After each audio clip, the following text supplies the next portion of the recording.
Hey there. We've challenged the congregation here at Rome to study a new book of the Bible each week in 2019. And during our Sunday morning Bible class, I present my findings and we talk about any questions people might have from the book that week. This week, we were studying the Song of Solomon. Some translations call it the Song of Songs, meaning that it's the greatest song ever told. This song is very tough to pin down, though. It's a collection of love poems between a man and a woman.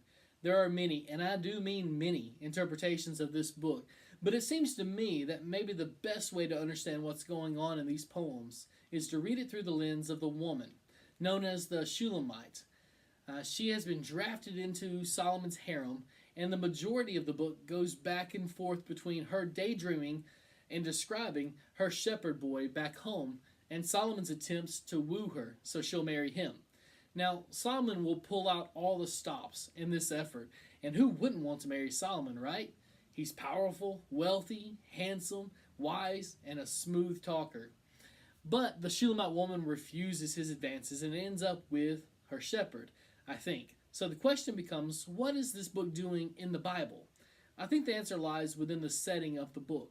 Song of Solomon is pictured as a garden. When was the last time we saw a man and a woman alone in a garden? Well, that was the Garden of Eden, right? They were naked and they were not ashamed. But then sin entered the world, and much of the consequences pointed out were sexual in nature. They were ashamed of their nudity and sewed clothes for themselves. In this song, the man and the woman return to that original picturesque garden of perfection where there is no shame in their sexuality. I think the greatest song may be in that in marriage we can return to the garden. In marriage we find a relationship that makes us holy, or at least has the potential to make us holy.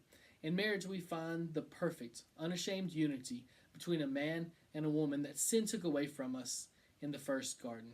And that's why I think that this is the greatest song of all.